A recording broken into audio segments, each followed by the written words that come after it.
Alô, amigos! Que fim de semana, hein? Foi futebol para ninguém botar defeito. Começamos com a Alaf no empate contra a Guto. Não pode perder tanto gol. Mas foi um jogo intenso, jogo de muita movimentação e um jogo em que a Alaf manteve um pouco mais já a sua capacidade para poder ter os enfrentamentos que estão aparecendo aí, principalmente a segundona do futsal.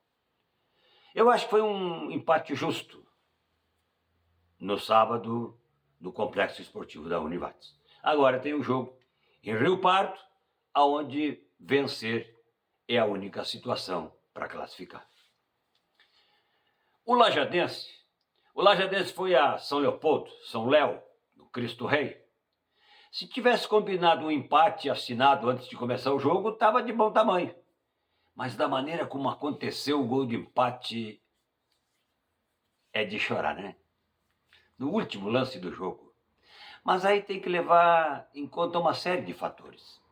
Como, por exemplo, peças de reposição. O Lajadense tem algumas dificuldades porque não tem zagueiro reserva, não tem lateral.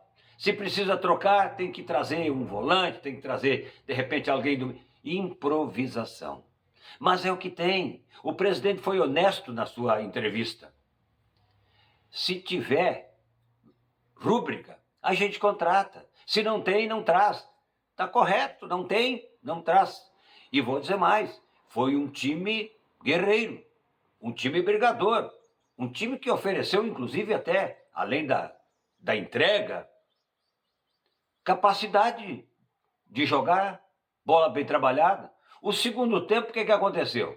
Segundo tempo, as improvisações elas tiveram que acontecer, por lesão e por cansaço, uma expulsão, e o Lajadense ficou 20 minutos, no mínimo, com 2 jogadores a menos, porque o Dimitri, ele ficou fora com problema de câimbras e não voltou, e quando voltou, foi só para ficar do lado de dentro do campo para dizer que tinha 10, porque o Júlio César havia sido expulso.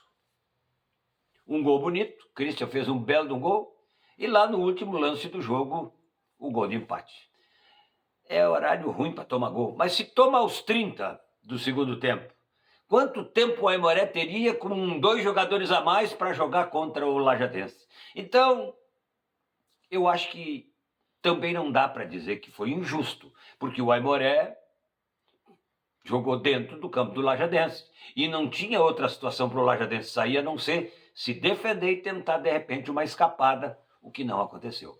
Estreia boa, fora de casa, contra um time cascudo, com 5 ou 6 jogadores já da Série A do Campeonato Gaúcho, tá de bom tamanho. Agora, claro, se fizer o tema de casa, tá dentro dos conformes. E aí é domingo, assunto que nós vamos conversar durante a semana. A Gauchada conseguiu, de 3 resultados, os 3 no Campeonato Brasileiro na primeira rodada. O empate do Juventude em Criciúma, a vitória do Inter no Beira-Rio contra o Bahia e o Grêmio foi derrotado pelo Vasco no Rio de Janeiro. E aí tem algumas polêmicas, né? Aquela questão de o Inter fez um primeiro tempo muito abaixo, nenhuma novidade também, e no segundo tempo deu uma crescida o suficiente para poder ganhar de virada. Isso é importante, porque de repente você tem uma superação dentro de um jogo que não é bom. Agora o Inter vai a São Paulo para jogar com o Palmeiras, o Grêmio em casa recebe o Atlético Paranaense. Só tem pedreira nesse caminhão, hein? Só tem cascalho grosso aí, hein? E o Juventude joga em casa com o Corinthians. É outro angu de caroço. Então, mas não dá para escolher adversário. A gente quer jogar na melhor série do Campeonato Brasileiro. E aí não dá para ficar escolhendo que tem que ser esse hoje e o outro amanhã, não. É problema.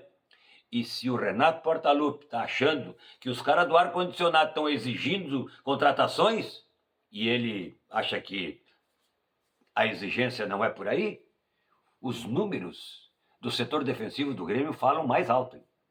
O Grêmio tomou um gol do Juventude. O Grêmio tomou 2 gols do Huachipato e tomou 2 gols do Vasco. 3 jogos, 5 gols. Quantos o Grêmio fez? Quer dizer, aí é complicado. O setor defensivo do Grêmio é vulnerável. Se não arrumar, complica. A segunda rodada, ela já exige recuperação. E para quem ganhou, como é o caso do Inter, manter a pegada, não perdendo fora de casa. Vamos ter uma semana cheia para poder falar e conversar bastante. Mas me agradou muito o que eu vi ontem em São Leopoldo. O Lajadense é mais uma vez um time que vai brigar, vai suar. E se perder, vai perder peleando. Porque eu estou agradecendo a sintonia de hoje e o carinho de sempre.